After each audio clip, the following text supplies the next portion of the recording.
Welcome to this explainer. Today, we're diving straight into a massive, deep history biological mystery. And to figure it out, we're going to look at a genuinely fascinating mathematical framework. It was developed by researcher, inventor, and author Kevin L. Brown.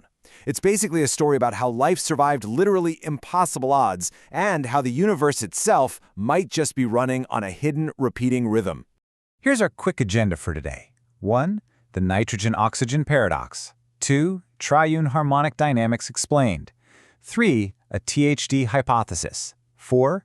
Validation and testing mechanisms. 5. Falsification and failure rules. And finally, 6. Real-world implications. Let's get right into it. Section 1. The nitrogen-oxygen paradox, the core biological mystery of early Earth.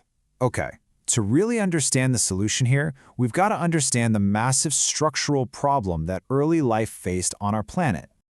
So here's the core of the mystery.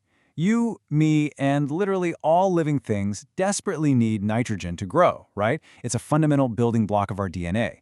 Now, early life processed nitrogen using a very specific biological tool, an enzyme called nitrogenase. But there's a huge catch here. Nitrogenase is super sensitive. It is literally destroyed by oxygen. So when early Earth's atmosphere suddenly filled up with oxygen, well, it really should have been game over. And this perfectly illustrates our paradox. In the early days, Earth was completely oxygen-free, so life could process nitrogen no problem. But then, bam, the Great Oxidation event happens. The entire planet fills up with oxygen, creating a totally hostile environment for the very enzyme life used to grow. As the world became toxic to nitrogenase, the mechanism for life's expansion should have just died out. Yet somehow, biological nitrogen fixation survived. But how? Section 2. Triune harmonic dynamics explained, a universal pattern authored by Kevin L. Brown. To understand how life solved this impossible puzzle, we're turning to a unique framework developed by researcher, inventor, and author Kevin L. Brown. Brown's framework is called Triune harmonic dynamics, or THD for short. Basically, triune means three, and dynamics means change. THD proposes that absolutely all transformation in the universe, from physics right down to biology, follows a simple, testable three-part mathematical pattern. It's a rhythm driven by the numbers 3, 6, and 9, a continuous cycle of emergence, contrast, and integration. Think of it kind of like building a house. Phase 3 is emergence. You build your initial structure, the birth of something new. Then comes Phase 6, contrast. A massive storm hits. It brings tension, conflict, and stress that really tests the house. Finally, we reach Phase 9, integration. You don't just patch up the broken house. You completely reorganize it and build an advanced storm shelter. The system adapts, moving up to a higher level of order. Section 3. A THD hypothesis, applying 369 to the nitrogen-oxygen paradox.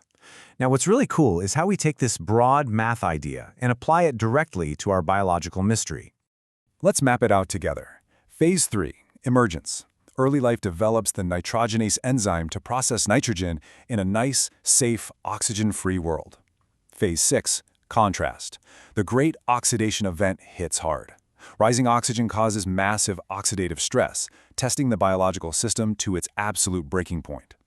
Then phases 7, 8, and finally 9, integration. Life doesn't just endure this, it hits a transition threshold.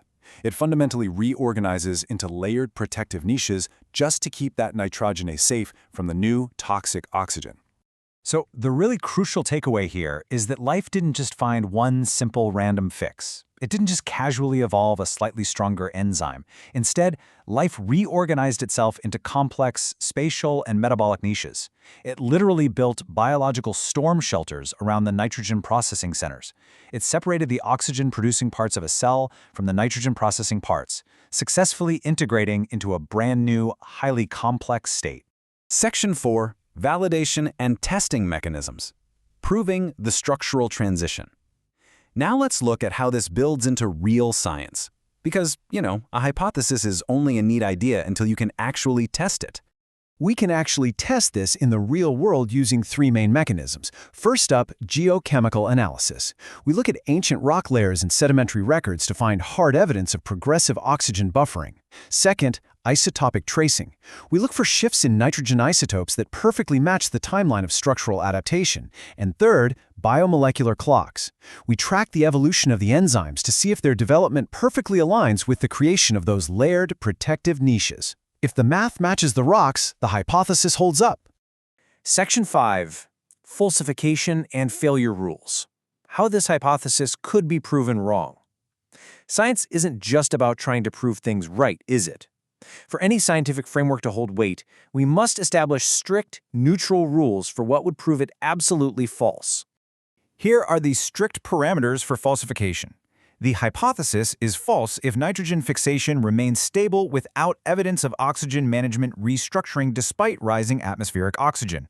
It is also false if nitrogenase is shown to have remained broadly oxygen-tolerant during early oxygen transitions, if no ecological or cellular buffering mechanisms existed, or if isotopic and sedimentary evidence fails to support progressive oxygen-buffered specialization.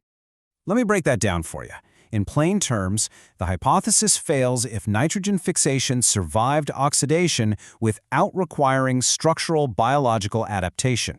Meaning, if life didn't actually need to build those complex protective niches and the enzyme just kept working totally fine despite the toxic oxygen, well, then the THD model does not apply here.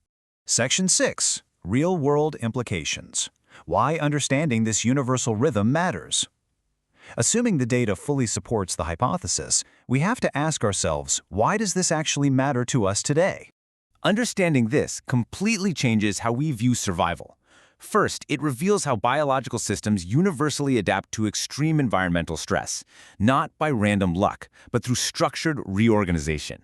Second, it gives us a predictive, data-driven framework. Think about it. If we know the mathematical rhythm of how ecosystems build resilience, we can better predict how modern ecosystems might handle things like climate change. And third, it beautifully bridges the gap between the rigid mathematics of THD and the messy, wild reality of evolutionary biology.